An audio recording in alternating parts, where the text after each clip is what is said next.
I'm Helen from Craft Atelier. I'm one of the co-founders of Craft Atelier here. Well, I started when I was about 5, when I saw a crochet set that one of my aunts made me, and I was curious and asked my mom, how do you create something like this? Because I've never seen clothes that were knitted or crocheted. It was mostly just stuff that a child would wear. So that was something very different, and I asked to learn how to create those. Well, the idea of being able to make something of my own really attracted me. I like making things. So the idea that I could create clothes for my dolls, I could create accessories that I design, that really made the whole process very enjoyable. I didn't really enjoy playing with dolls, but the concept of being able to design a whole wardrobe for the doll was fun. I like the rhythm of crafting. I like being able to design. I like being able to come up with things. Like if I see something I want to make, and this thing that I want to make may not be available, then I want to be the one creating it. I want to be the one to come up with ideas on how I could make it. So that's what I enjoy about it. Hi everyone, I'm Chen Chen, one of the co-founders of Craft Atelier. I run this place with my friend, William. Well, I can't quite remember exactly per se. I mean, as a child in my family, we like to make a lot of things. Like I think we're more like a maker family.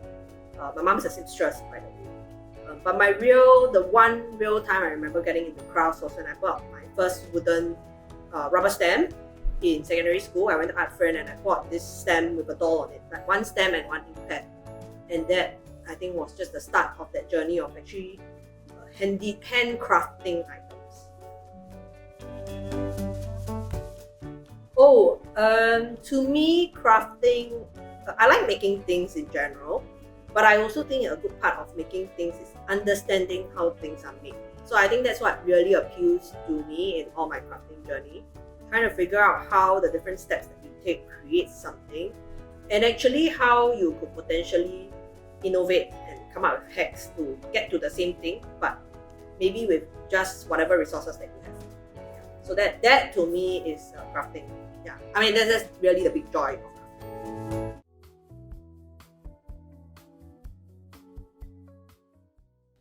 So I think we met in 2006.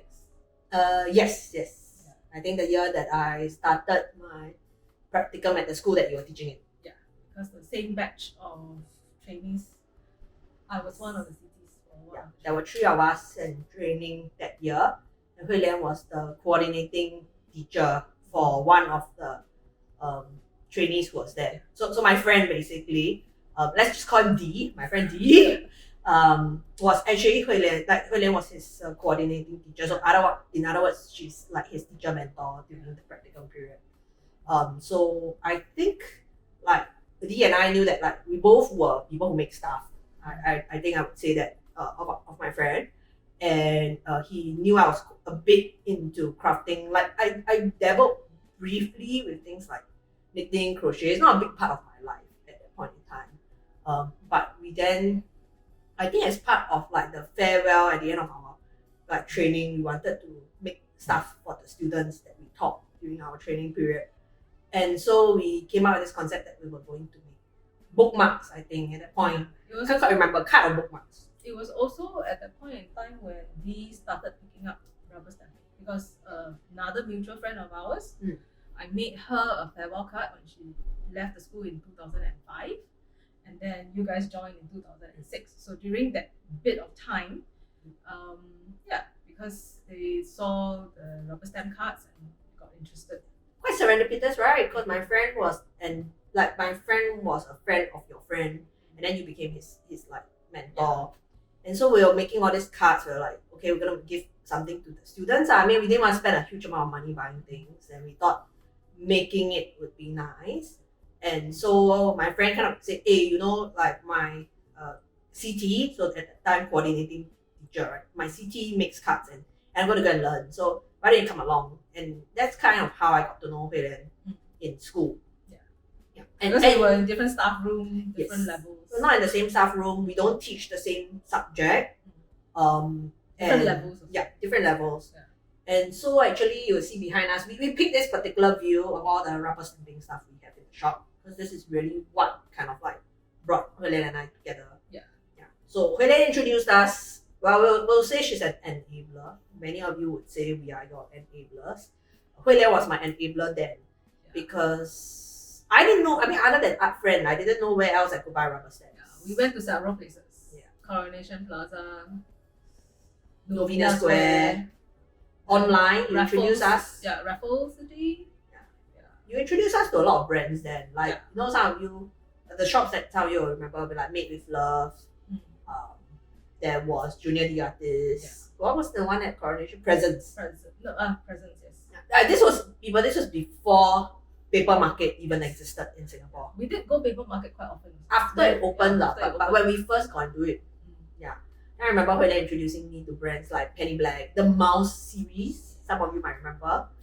And so that whole thing started, right? We started to group order stuff, group buy and then stuff. It'd be like, oh, new release, the new catalog is out, let's go. Hey, maybe we were the pioneers of group buy. You know, group buy is such a thing now, but at that point, we were group buying stuff. Yeah, I did group buy for yarn as well within my corner. Yeah. So like before group buy was a thing, we were actually group buying already, and that's how we kind of like fed each other's hobbies. Yeah, and then it became a case where people started suggesting that we teach when we have the chance to, like during staff activities. I remember like when I was that year that Hui Lian enabled me to go into rubber stamping and card making. My HOD left that year, so like my department, my HOD left, and then I became like sort of in charge of making the department gift for her. And I think that's when people were like really like, hey, actually you all should just teach lah, you know, staff welfare or like teach classes, which we did. We also taught friends. I enabled a couple of friends outside of school into rubber stamping. Yeah, I enabled a ton. My cubicle mates. So there was like a crafting making corner lah. After a while, people sort of got to know that like if you needed anything made, you look for these people. Like there's this group of people that you can look for.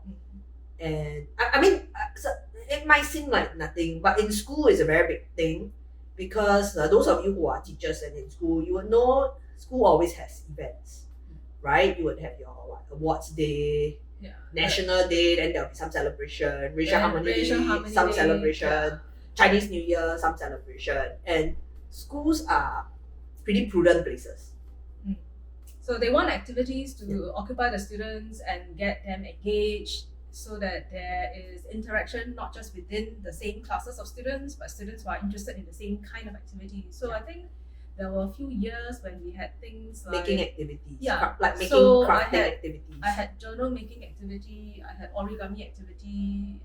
Yeah, there were quite a few occasions when we could just gather materials and just have a class. Yeah, and at that time it wasn't about like bringing in a vendor to do it, you know. All this like making activities or student activities were always organized by teachers, and we had to be the ones to find the resources to make it happen. And sometimes when you have things like awards day or like celebrations and they needed like hall decorations, it was also about getting the students to make, because you have available labor pool, you know, you have tools, because most schools would have like, you know, art and craft tools and stuff like that. You just need to break down the task so that it's simple enough, everyone can do it, just do it in bits and parts. Yeah. You just need some teacher to come up with an idea, and you make every class with one set. Voila! You get like 40 sets of whatever decoration you need. You know? Either that, or you have giant pieces that could be put out on display, but it's the work of many students who do small little bits to assemble it. Or many students and their parents, like preschool homework now. You know, the teachers will tell you how to have to make some decoration, right? And the parents end up doing it at home. So we were like the go-to. So that's kind of really how we spent a lot of time crafting. So the really amazing thing was, while we were colleagues for several years, we actually never worked together on school stuff. Yeah. All the time that I see her and she sees me in It's school. all about crafting. Yes, unfortunately, it was really never about work because we never had the same students, so we were never teaching the same cohort. So there was no need for us to interact There with was each no other. overlap in our schoolwork at all. There's no overlap in committees. We were never in the same school committee. The closest overlap we ever had was like I was NCC teacher, and then when I You changed left. CCA, I was assigned to a new CCA. Yeah, but I only joined that CCA only After after she- you left. So yeah. there was strictly no overlap. Yes, but I mean, you could kind of say there was that commonality between us. So if any conversation that we might have had about work was probably like she asked me, so what did you all do last year? Because you were the CCA teacher last year, right? I think that's about it. Yeah, I think that's about it. Then all of it was just like crap. Yeah, it's And like, craft. you know the rubber stamp. Yeah. If I see her, I was like, hey, I got an email to say that the shops have sale. Shall we go and see it? Kind of thing. Yeah. So that's how we started, and I think that fueled a lot of our craft hobbies, habits together. Actually, now that I think about it, although I know you never actually made me do fiber crafts.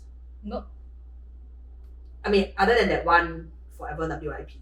no, even then I didn't make you do it. You passed me that after Yeah. you decided to Yeah. kind of give out. That's true. Yeah. Yeah. So anyway, we started Craft Atelier then in 2008. Yeah, and it was mostly a paper crafting thing. Yes. Like all the things that we All taught, the workshops. it was just paper crafting. Yes. It was just card making, Christmas card making, bookmarks, blah blah blah blah blah. We We make even things make to sell. calendars. Oh yeah, make calendars. I know some of you asked like how in the world we came up with the name Craft Atelier. There isn't an exciting story about it. Okay, we were just extremely uncreative, and then we figured that our dream is to have a craft studio, but then calling a business craft studio was really not a good idea. So we asked ourselves, what cool word can we find that describes It a craft was a studio? random translation into French. I think. Yeah, it's a French translation. So, well, it's not really pronounced atelier.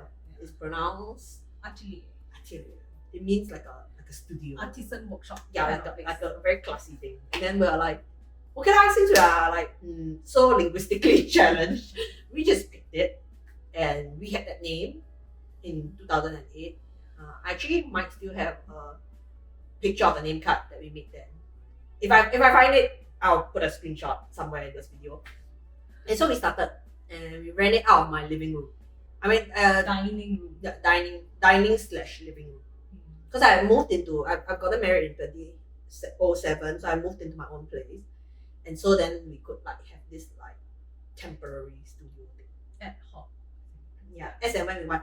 We had it quite often to just hang out and craft together. But Yeah. in terms of classes, it's like when actually got people sign up more. Yeah, mostly during school holidays. Yeah. When we don't have to be in school. That was. Yeah. Or when near to year end, when we want to make the cards for the students. Yeah. Yeah, then our common friend Adi and us, we just hang out, bring all our supplies, and then we just like bulk make 100 cards each. Yeah. So if you're our ex-student, you might, and you still have like a copy of the card that we made for you, like you still have the card or the Yeah. bookmark. I would have made random stuff. Yeah. Towards the last few years, it was mostly bookmarks. But the first few years, it was really random stuff. I had 1 year when I crochet bookmarks. Oh my god, you're No. nuts. No joke.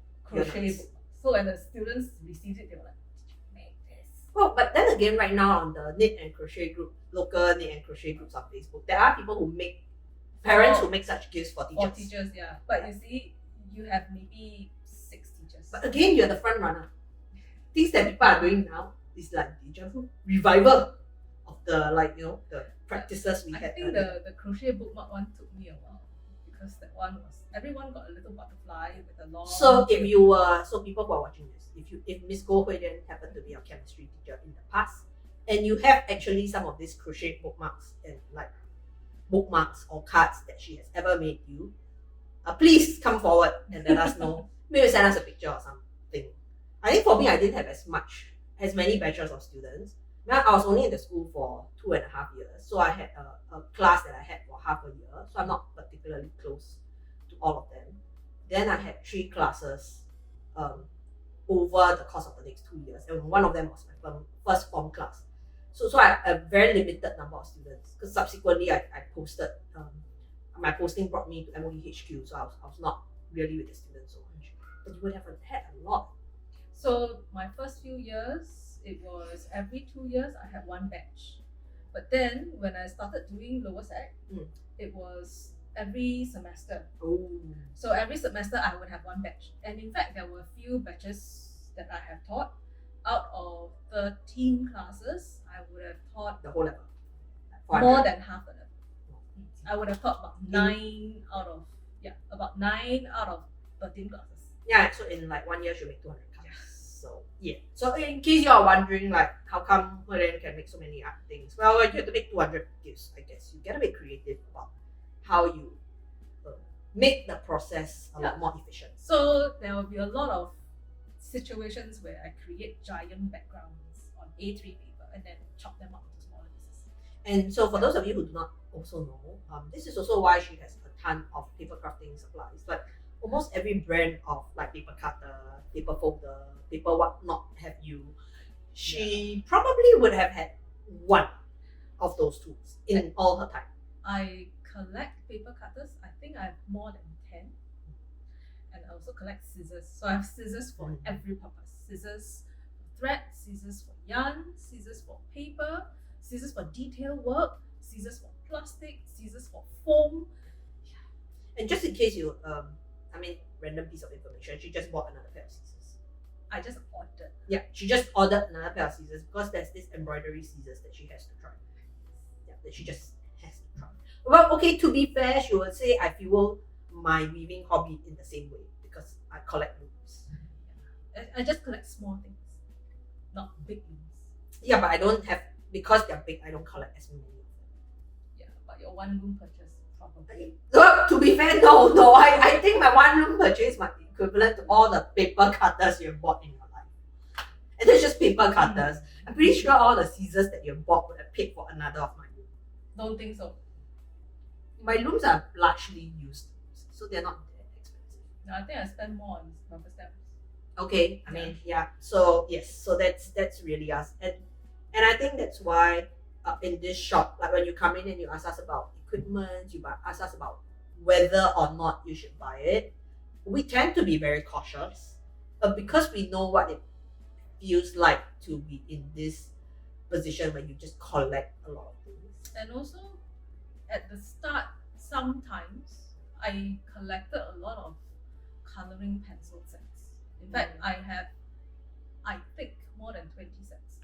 And most of them, I don't even buy single pieces. I just buy the whole set. There's a whole set syndrome that you may be in. It's part of a phase.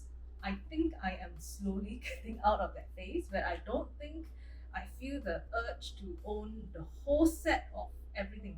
No, I think in part, I mean, when I look back on like our crafting journey, right, because we talk about like things like group buys and stuff like that. I think when we were crafting like 20 years, almost 20 years ago, right, it's very hard. Like there's no such thing as VPOs, okay, and a lot of these brands, like typically your crafting brands are very American or European centric. Yeah.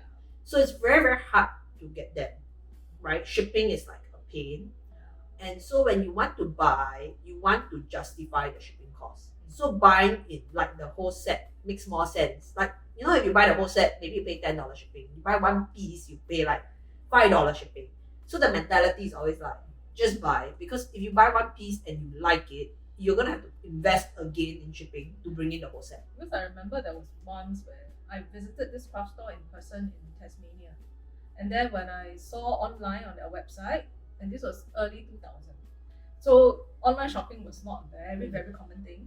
Shipping overseas was also not a very, very common thing. And then when I saw that they were having a clearance sale for one series of their quilling paper, you just bought like I just went crazy. So two big boxes of quilling paper came. I still own a good bit. Yeah. So I think that's that. And I think in the past, like when we talk about crafting influencers, some of these influencers already, I mean, they weren't called influencers then, okay? You know, but there'll be people who write blogs about all these reviews, and they very much tend to be Americans or Europeans. Or at least not local. Yeah, not local. So when they write, I think they collect, and I think having lived in America for a while recently, right, in the last decade or so, you just have the space. You literally just have the space to collect, and honestly, there's also better work-life balance. So you also have the time and to better use it. accessibility. Yeah. Like when something is released, You get it immediately. you don't have Yeah. to wait. You don't have to like, oh, is this shop carrying this now, or can I buy this from this website? You can just go to a local craft store and just pick it up. Yeah. So much of that at that time, I think, influenced our buying behavior. In that, we just felt like, oh, if they recommend it, it must be good. You know, if it's popular there, it must be good. But I think a lot of times I think the one thing that we've been advising our customers here a lot is, yes, of course, they will say it's good, but there are certain considerations that they have that we don't have the privilege of having. Like, we don't have the luxury of space. We don't have accessibilities to things like garage sales or thrift shops. And I mean, generally, there isn't a very robust community where if you find that this is a style of tools that you don't really like, after you buy it, you don't have a lot of chance to offload it. You have a chance to trade. Yeah, there's no trading. You might be able to sell it, but you need to really sell it at a very low price, and then it's not very affordable for everybody. Yeah. Like you buy 200 and then you sell for $50. Yeah. So like when I lived in the US, there were all these like guilds, right? So let's say if I got a loom and I didn't like it, I could have appealed to my guild and say, hey, I don't like this loom and I think I like this particular style of weaving a lot more. Is there somebody who is maybe the exact opposite of me? Exchange. And then we can do a trade of tools. So it's okay for people to want to keep buying tools because they know there will always be this opportunity. The population is kind of big enough, you know, to have this trade going. And I think that is really what I really enjoyed about the crafting community. I mean, we participated in it virtually prior to me living in the States. We participated in a lot of it virtually. But it's a very different experience when I was actually physically there. Like, to me, you get a chance to really meet up with people. People will share supplies willingly because you're a community. You're all like-minded individuals. So people will bring their like cutters and stuff to like parties. Because there are events, make parties, there are community events where people just come. Yes, and create things together. So you have a chance to try tools. You have a chance to see if it works for you. You know, you have a chance to hear like real user feedback. And I think that's something that I realized we were quite lacking in. Because even books, like if you were to buy a book, and shipping a book is not cheap. And if you find that, oh, actually this book is not that helpful, or you actually prefer another style of crafting, then you're stuck with that book kind of, because you don't have anyone that you could give to. There's no community where you could say, okay, let's share this book, you know, or you get access to a community library where there may be other things you have access to. Just contribute to it. So if you're listening to what we're saying that we really, really like about these things, you may start to think, don't Chen and Hui do it at Craft Atelier. Like, we have a community library. We have a community library that's basically her books and my books put together. And these are not even all the books we have, okay? This is like only partially our craft book collection. And then you may realize that, hey, you know, they talk about tools, real user feedback. And then this is actually what you always hear from the two of us if you come and hang out in the shop enough. And even if you don't hang out here as a regular and you come in to buy stuff, you may also have found, if time permits, we would have shared some of our personal experiences with those materials. And some of you may be very surprised because you come in thinking you want to buy this thing for yourself and you somehow get talked out of it by us. Because after talking to us, you realize that maybe this is not what you want, despite everything that the online reviews say it is. Either that, or you might come in thinking you're not a crafter, but you want to give the crafter something and you think just buying a whole set of something would be a good idea, and we might tell you, you might want to consider a gift certificate instead, because you never know what someone actually prefers. If you are not a crafter yourself and you don't talk to your friend and say, oh, actually you prefer this kind of needle, so I could gift you a set of needles that you've been wanting, but I could buy you something that actually you are not quite keen on owning. Actually, as crafters, we all have our own preference. Like, William has certain preferences for certain tools that I don't quite, feel. And then I have certain preferences. I mean, there are common preferences that we have that we both say, oh yes, this is really good. But we also have like tools and supplies that we don't see eye to eye on. And that's really because we, like at the start when we introduce ourselves, we both go into crafting for very different reasons. and that influences how we view our equipment and our supply, equipment, tools, and supply. So I think really at Craft Atelier, that's what we're trying to do. We are trying to create a community in person that we have always envied in other countries. Like it's so rich and so rewarding. And when you come in asking for information or help on certain things because you're not too sure if this particular set of needles is suitable for this particular project, we can just share with you based on our understanding of the pattern, based on our understanding of the fiber and how it works. It is basically us being able to help you when we can. Yeah, we're trying to enable you in terms of not enable in the sense of collecting everything, but we're trying to enable you with information, like pros and cons of everything, so that you make good decisions. Because we are also trying to craft in a way that is sustainable, that doesn't generate so much like waste. I mean, most And crafters are hoarders. coming from personal experiences where I started off with one particular set of tools, which really threw me off my knitting. I really didn't enjoy my knitting for a long time. I didn't start knitting a lot until the recent 10 years. Like prior to that, I would just crochet, and every time I think about knitting, I go, oh, I hate my needles. And it wasn't until I tried a different set of needles, I go, oh, this is not bad. Like I could do this.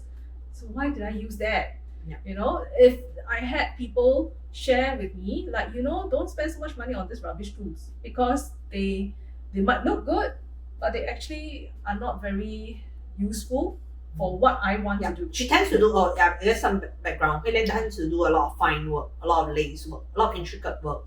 So with those, you need a certain style of. Typically, you need like stainless steel needles, very fine tips, very sharp tips, which may not work for everybody. But I think our point here is that there's no one perfect tool that is perfect for everybody. Everybody has their own preference because we all do different projects. And even then, I would say a tool that works for you at a particular point in your crafting journey, you may actually, I won't say outgrow, but as you do more projects, your preferences evolve, and then your needs evolve, and therefore the tools that speak to you will change. I mean this just came up last evening in our conversation because I was working with a cotton acrylic yarn. I mean this was typically my go-to yarn. Like 5 years ago, that would have been the only yarn I worked with. Like literally, I only work with any cotton. mention of wool is like Yeah, any mention of wool, I would be very put off, right? Because to me, I just want to work with cotton. I like the feel of cotton, and that kind of yarn would have spoken to me. It worked for all the tools I had. I was very happy working with it. And last evening at community night, I was just like casting on this project, and I casted on all my stitches, and then I did the first row. I looked at Hui Lian and I said, I really don't think I can use this. Yeah. I mean, not for this project, not in this style of making. I mean, I'm not going to throw the yarn away. The yarn is great yarn and can be used, but it wasn't quite for knitting. I think I'm at this point where I embrace knitting with wool yarns a lot more. There's a certain ease to. Yes, there's a certain elasticity to it that makes it feel really nice and not have this like in China like in dialect and like slang we say siap siap. You know, it's like this very dry kind of feeling, which works if I was like cotton would work if I was weaving like towels or like a cloth. It would work like fabric to make clothes. It would work. It just didn't work for me at knitting, and so like even in 5 years, my preferences changed so much. And I mean it's like when I was like, no, it's okay. Right? I mean I jokingly call myself a yarn snob, but I know it's okay because I'm not saying that a particular yarn is bad. I'm just saying that it doesn't meet you will my always needs. have certain preference for certain projects. Like when I do my lace shawls these days, I like really thin yarns, or I like yarns that are not plied because they drape so beautifully compared to your typical yarns that are plied and twisted. There's a certain drape that's just not there.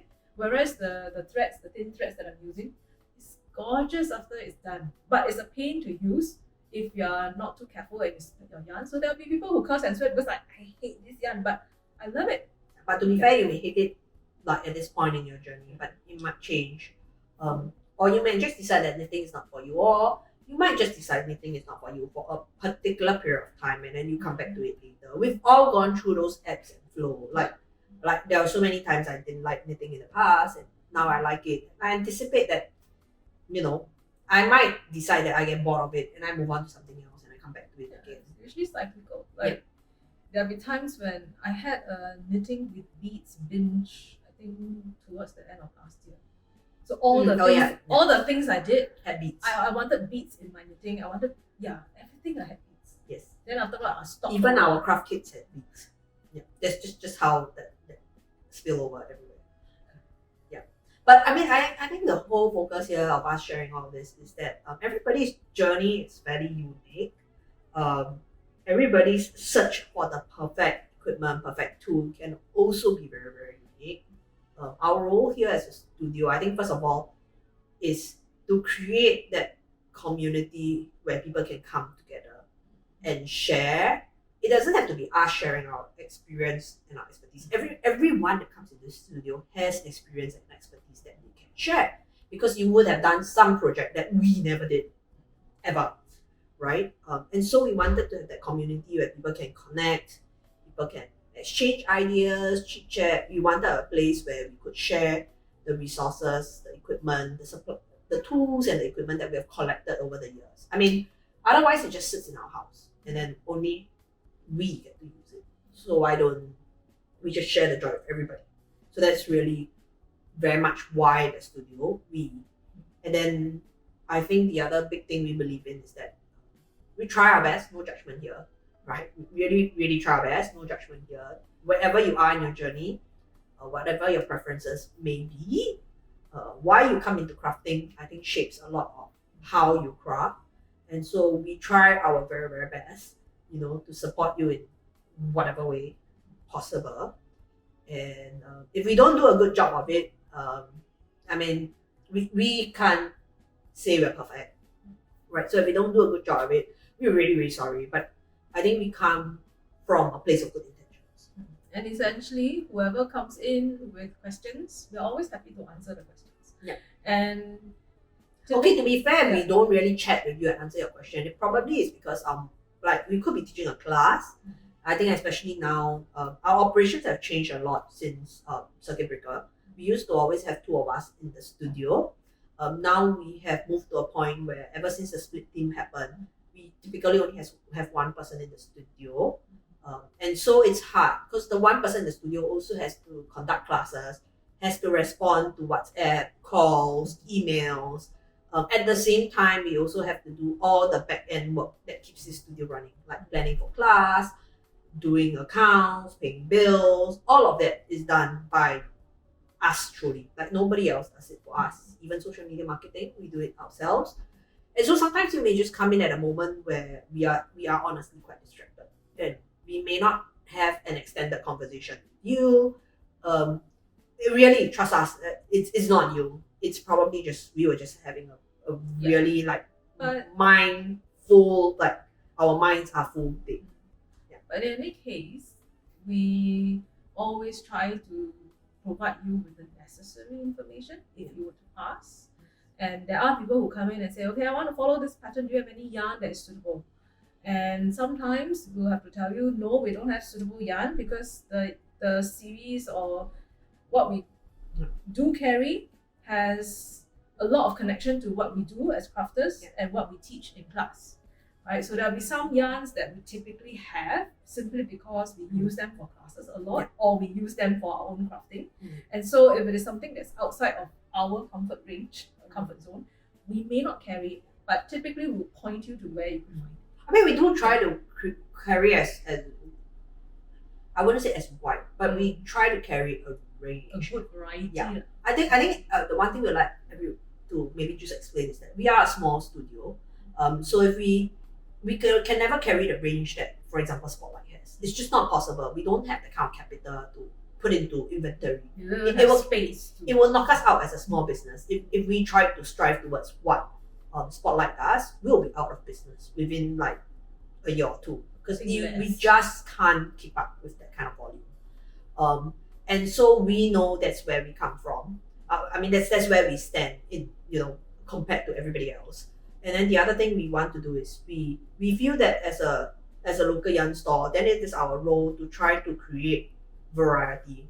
We shouldn't carry the same thing that everybody else does because then as a shopper, you would only have this range. I mean, no one shop can carry all the yarns in the world. That's just Not even possible. Spotlight can't do it, right? Or like Michaels and whatever big yarn stores, they can't. And so what we try to do is we see what they have, and then we complement by bringing in things that they don't have or they might not bring in. And we are also very mindful to what other local yarn studios in Singapore carry. As if we knew in advance what they were going to carry, we will avoid overlaps. I mean, sometimes overlaps happen because we may not know that they were stocking the same thing at the same time as us. But once we see certain overlaps, we try our very best to not have that overlap. Because I think the one thing is just like we want to build community, we value community over competition for like retailers. So we just feel that like if we all carry the same thing, doesn't mean we just go into a price war with everybody else. And that's not the point. So It's going into protectionism, like yeah, and that at the end of the day doesn't benefit anybody because when we compete, at the end of the day, some of us just going to get out of get priced out of the competition, and as the local craft community, you're just gonna have less choices.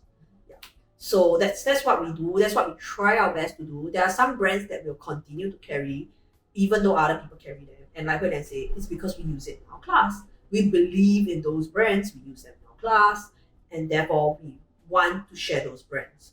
and for those items that we do recommend but may not carry as inventory in the store, we might tell you, oh, you need to pre-order this item. You need to pre-order this item. Or you just go to this other shop that sells it and just go. And that is really because there is no space in our studio to have everything in stock. Yeah. Yeah, So I know. Sometimes people come in and when they ask me, where can I buy this? I'm like, I don't sell it. They're like, will you sell it? And I say, no, why don't you just go to this shop to buy it? And then they give me this incredulous look. Like, did you just tell me to go to your competitors? No, they are part of the community. That to us, they're not our competitors. They're just part of the larger, support system that the craft community has. And we really should support each other. because it doesn't make sense to all carry the same yarns. You would have way fewer choices if everybody carries the same yarn, because you may be only able to carry, say, 10 different yarns, and then that will limit your choice to these 10 yarns. Who wants that? Oh, there's one question that I did think we should answer this with you. I think because we mentioned that whole split team arrangement, right? And I guess on top of people's mind was like, we have this split team because of the COVID situation, and will we move back to our previous practice, which is always have 2 people in the studio? I think maybe at this point we should just tell everybody it's not very likely that would happen. Moving to a bigger space where we are now means we also have a higher running cost, and that does mean that we need to be able to be offsite doing other stuff that either generates like a living allowance for ourselves, or business, more revenue for the company. And that means that we like keeping this split team arrangement because it means we don't need to work 7 days a week, 52 weeks a year. So it gives us a little bit more time, a little bit more flexibility in both our schedules to attend to Personal matters. Take a break. We can run errands, do our own crafts. Yeah, like going to the bank, bring parents for appointments. That is just not quite possible if we do. So 7 days I a week. think, and also sometimes we teach offsite classes, and that allows one of us to keep running the studio and one of us to go offsite for classes. So the good thing for you is that our operating hours are fairly fixed. Like we strive to be open for you every day of the year, minus public holidays, right? And except when people fall sick. Like recently, I got COVID. So that allows us to do that. We fulfill our responsibility to you as a local yarn shop. We're like open on time, but having this continuous split team arrangement allows us to juggle being your local craft yarn / craft studio with our lives as individuals. And it also allows us to generate a lot more opportunities for us to stay open as your craft studio for as long as And we it's can. also easier for customers. Like if there are those who need to book for consultation, you know when Yeah, either of us will be that is around. quite stable. Like you Mm. know, if you come in on Monday or Tuesday, you see me. If you come in on Mondays, you see Hui Lian. There wouldn't be a case where you come in on Monday wanting to see me and then I'm off for an offsite class. Yeah. Yeah. Not very likely. Yeah, not very likely. It's almost reduced to the point where like it's like only a couple of like maybe once or twice in a whole year. Yeah. That there might be some disruption to that. So it's like if we need to be in an offsite class when Hui Lian like on Wednesdays to Saturdays when Hui Lian is supposed to be on duty, then we'll always make sure we deploy myself rather than her. So she is like fixed in the studio. And I think the feedback from some of you who hang out here regularly and know this is what we're trying to do, the feedback has been quite positive. To be fair, I mean we're not saying that like if you really need to have a weaving discussion with me and you can't make it on Sunday, Mondays, and Tuesdays, you're never gonna see me. It doesn't work that way, right? You just need to let us know a bit earlier. Then we just have to make arrangements. We do come in for appointments. Like Hui Lian comes in on Mondays or Tuesdays when somebody really needs help with knitting and crochet that's beyond my ability level. And there are folks who want to do floor loom weaving classes, and I do those classes, and they can only make it on like Thursday, Fridays. I just need maybe a couple of weeks ahead for me to reschedule and for us to make some adjustments to space allocation and my schedule to just come in those classes. So those all happen. Don't worry. And anyway, now if you come on Wednesday evenings for community Two night, of us. yeah, you always see two of us. We try and hang out together. I mean, the one thing I think about the whole like last 2 years in COVID is actually I rarely see her like in person. There was a lot of like those like ridiculous crafting conversations. We had we stopped having. really long WhatsApp conversations. Oh man, what's it? And then we had conversations over Zoom. Yeah. When we had virtual community night, y'all were like log off at 9 and then we'll talk to like 1 a.m. because it's like the whole week worth of conversation needed to be had in that 3 hours. Yeah. So we know the dynamic is very different when you don't have both of us in the studio. But we'll weigh like the pros and cons and we just feel that like this eventually is a bit more sustainable. Would we move into a system where two of us are around for one whole day? Maybe we don't rule that out. Yeah. But we feel that this current arrangement just does so much more good for our mental, physical, overall business health. It's more efficient use of time. It's more sustainable because I think in the first 2 years when we were working like almost 7 days a week, right? With like 1 day off every 2 or 3 weeks, it got really tiring. And it was very hard for us to keep up with the interest in our own personal crafting because it's like every single day you're in a craft shop. My God. And also because it's like, oh, I need to do this on this day. Are you free? Yeah. You confirm you are in the studio, right? Yeah. So that was not easy to manage because you will be going around all kinds of schedules. But now with the fixed schedule, it's easier. I know I can make appointments on this day. I'm sure to be free. I think we're moving to I think the word here is a more sustainable setup that we know we can uphold for a much longer period of time. I think if we kept back what we had when we first started the business, when you first start a business, you're so full of energy, full of drive, full of everything. You give everything your all, but you can't keep doing that for like 5 years, 10 years. And we are already in we're entering our 5th year. Like we were starting our 5th year of business in August 2022. It will be the start of our 5th year. So I think where we're coming from is we really want to be able to sustain this. And this is what we think will help us say, sustain stay open. this. And we go, yes, Yes. we are We trying. really strive. So we're very cautious with how we spend our money in terms of inventory. We're very cautious about how we use our energy. Like we need to not ration, but we need to make sure that we can keep up that same energy level. And also, the other thing is also price adjustments with inflation. We're really sorry. We have to keep adjusting prices every year. Because we get new prices from suppliers every year. But everything is going up, and we still believe in trying to keep this as affordable as we can. But whatever it is, bills have to be paid. So adjustments have to be made. Yeah. So but we will strive to keep it to only once a year and as minimal as we can. But yeah, I think that's largely what we want to say about how this whole studio started, what it really means to us. And I guess it's a pretty good video to have in the start of the 5-year mark. And if you've never visited us, Oh yes. just come. Yes, just come. And if you are someone who is a single crafter, who has no crafting friends around, Come and make friends. come and make friends. You be like me. Yeah. You know, actually, most of my friends in my social circle don't really craft. So like, I never had crafting conversations with my social circle prior to meeting her. Like she's probably like, then I managed to enable 1 or 2 more, but they don't craft to the same kind of like extent that we do. So this studio has really given me my crafting community. Like really, all the friends I make here are like my crafting friends. People won't look at you weird when you get Yeah. excited about yarn. No, they won't look at me weird when I say I really need to go and get this other tool. They won't be like, don't you already have the tool? Yeah. I'm like, no, this Like, tool is a different no tool. one will say, why are you buying a new needle? No, why people will not ask me, why are you buying another loom? Because there's just so many different purpose-built looms. And then they're like, don't you already have a loom? Well, yes, I have a loom, but this loom is for this kind of weaving, and then this other loom is like for a different kind of weaving. And they're like, aren't it just all weaving? Yeah. Either that or I got blue yarn. You had blue yarn. Yeah.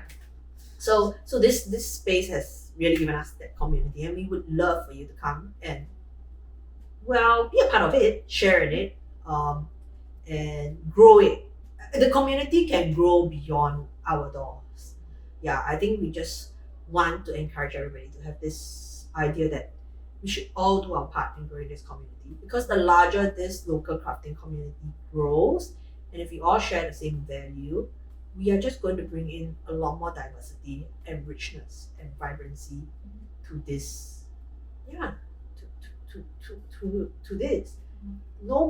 Nobody will lose from growing this community. Yeah. And finding like-minded people is a very comforting thing when you are doing something that requires you to be focused, that requires you to keep learning and Keep investing a lot of yourself. And because while there are YouTube videos and all that, there is something different when you're just having an interaction with a human being rather than just viewing a video. Humans are made to socialize, not to interact. I mean, yes, try not to be too much of a hermit. Yeah. Yes. Okay, so I think that's it for this particular video. I hope I get it uploaded in August. I hope you're watching this in August. I hope. I mean, remember, we do everything, so give us some time to get it done. Yeah, and if you like us, or you think you would like to find out more about us, come visit us.